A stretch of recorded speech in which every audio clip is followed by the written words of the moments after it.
요한복음 8장은 영감으로 기록된 모든 말씀들 가운데서도 아주 유명한 장입니다. 왜냐하면 여러분들께서 잘 알고 계시던 간음하다 잡힌 여인이 등장하는 장이기 때문입니다. 그런데 이토록 유명한 장이 성경 보존과 성경 변개 사이에서 엄청나게 영적 전쟁이 일어났던 장입니다. 제가 이 말씀을 드리면서 성경은 절대 진리를 변개하면 안 된다는 것을 제가 비유로 말씀드리고자 합니다. 요한복음 7장에서는 여러 가지 에피소드가 나옵니다. 예수님께서 조롱을 당합니다. 장막절인데 예루살렘에 가서 표적을 보이면은 형의 제자들도 보고 알아차리게 하라고 이렇게 비웃습니다. 아직은 나의 때가 아니란다. 이때 말씀하신 때란 십자가에 달려 죽으시는 때를 말하는 것이겠죠. 그래서 나는 가지 않겠다고 하셨습니다. 그런데 예루살렘 성전에서는 유대인들이 예수가 어디 있냐고 찾아다닙니다. 예수를 잡으려고 막 이리저리 사방 찾아다니는 팽팽한 긴장이 감도는 상황이었습니다. 무리들은요, 주님이 좋은 사람이라고 하는 사람도 있고 또 주님이 무리를 미혹하는 사람이라고도 하는 사람도 있지만은 유대인들을 두려워하여 드러내놓고 말하지는 않고 자기들끼리 수군수군하는 그런 상황이었습니다.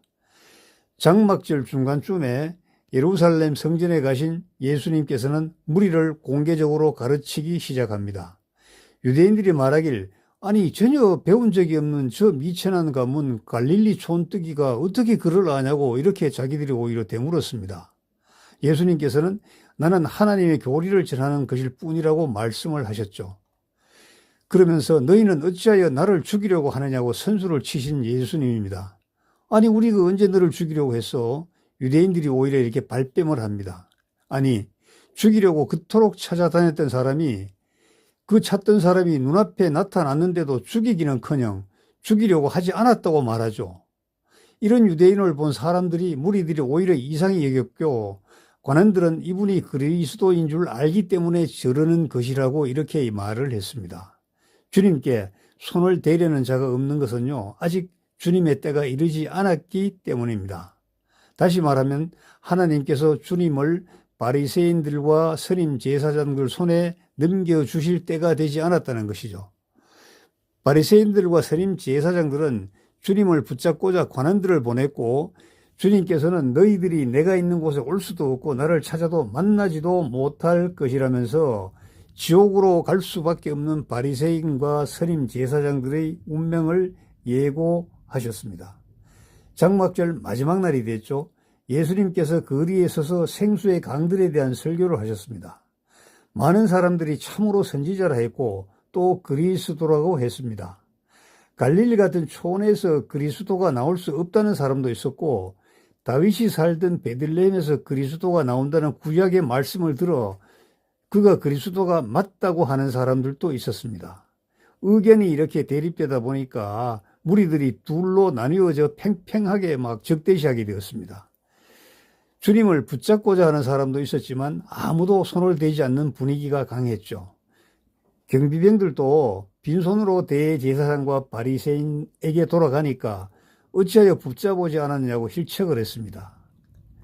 이 경비병들이 말하기를 그 사람처럼 말한 사람은 아직까지 아무도 없었다고 하자 너희들도 미혹되었냐고 이렇게 추궁하죠. 이때 니코데모가 나섭니다.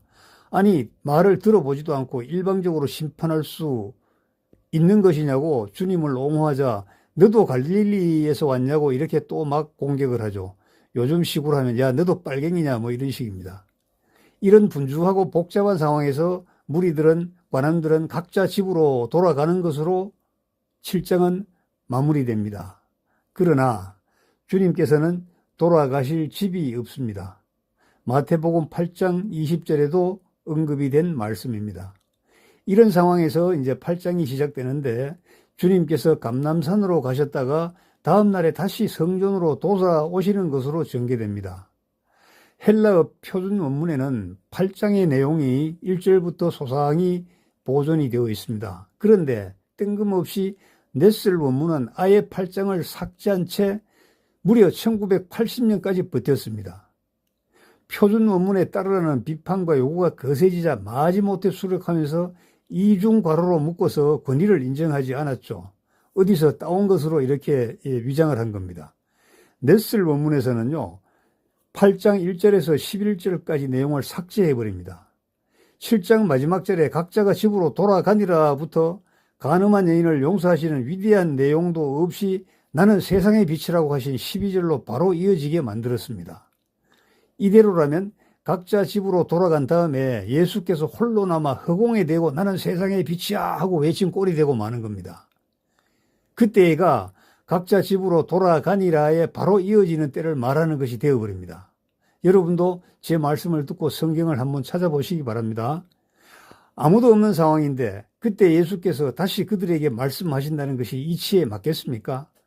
여러분, 성경은 무오한 하나님의 말씀입니다.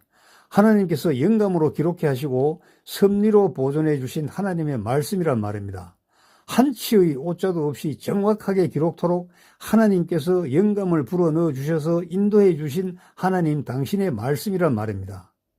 성경을 변개하는 소위 학자들 오리겐을 비롯한 알렉산드리아 계열이 보존한 성경을 따르면 그래서 안 되는 겁니다. 그러하기 때문에 올바른 성경을 찾아야 합니다. 지금까지요, 대한민국에서 최종 권위 있는 성경은 무엇일까요? 물론 영어는 킹 제임스 성경입니다. 킹 제임스 성경을 한글로 옮긴 성경이 바로 한글 킹 제임스 성경이고 이 성경이 최종 권위인 것입니다. 만약 다른 최종 권위가 발견된다면 그때는 그 권위를 따르면 됩니다. 그러나 현재까지는 한글 킹 제임스 성경이 한국인 입장에서 최종 권위의 성경이란 말입니다. 누군가 변개한 성경을 모르고 읽은 자는 죄를 묻지 않는다고 성경에 기록되어 있다면 얼마나 좋을까요? 그러면 원본이니 뭐니 따질 필요도 없이 최종권이 따질 필요도 없이 성경이라는 도장만 찍혀서 나온 책만 읽으면 되니까요. 그 책만 필사하면 되니까요. 그런데요, 성경은 분명히 명령했습니다. 히브리서 5장 14절에는 단단한 음식은 장성한 사람들의 것이니 그들은 그 말씀을 사용함으로 감각들을 단련하여 선악을 분별하는 사람들이라 이렇게 말씀을 했습니다. 디모데후서 2장 16절에는 비속하고 허황된 말장난을 버리라. 이는 그것들이 더욱 불경건함으로 나아갈 뿐임이라고 분명히 선포했습니다. 여러분, 최종권이냐 아니냐, 원본에 가깝느냐 아니냐, 우리는 그냥 성경만 보면 된다. 아무나 아무 성경이라도 보면 된다. 여러 가지 말이 많습니다. 저도 3일 전에 밤에 어떤 제 지인으로부터 엄청난 공격을 받았습니다. 야, 니네 성경만 성경이냐? 우리 성경은 성경 아니냐? 우리나라에 100년 동안 했는데 여기는 성령이 없냐? 여기는 하나님이 없냐? 제가 어떤 말할 시간도 안 주고 속사포로 20분 막 쏘아대는 겁니다. 저는 그 비난과 공격을 받고 생각을 했어요. 아하, 제 말이 저들의 골수를 찔렀구나. 저들의 뼈를 갈랐구나. 저 단단한 마음을 제가 완전히 반으로 갈랐구나 하는 것을 제가 확신을 가지게 되었습니다. 여러분, 그렇게 화낼 일이 아닙니다. 성경 하나 더 보면 됩니다. 한글 킹 제임스 성경 말씀 보존학회에 출간 그 성경을 하나 구하셔서 다른 거 필요 없이 창세기 1장 1절을 보십시오. 태초에 하나님께서 천지를 창조하셨느니라고 되어 있는지 창조하시니라 진행형으로 되어 있는지 그것만 구별을 하면 됩니다. 또 요한일서 5장 7절을 한번 보십시오. 거기는 분명히 성삼위의 하나님에 대해서 분명히 이렇게 정립을 해놓았는데 개역 개정유 성경은 그것을 흐리멍덩하게 고쳤습니다. 분명한 아버지 하나님, 아들 하나님, 성령 하나님 이 삼위일체를 분명하게 하는 것이 성경의 원칙이고 성경의 기본인데 사탄은 이것을 흐리멍덩하게 애매모호하게요. 아주 애매모호하게 이렇게 만들어 버립니다. 이것은 누가 분별해야 돼요? 여러분이 분별해야 됩니다.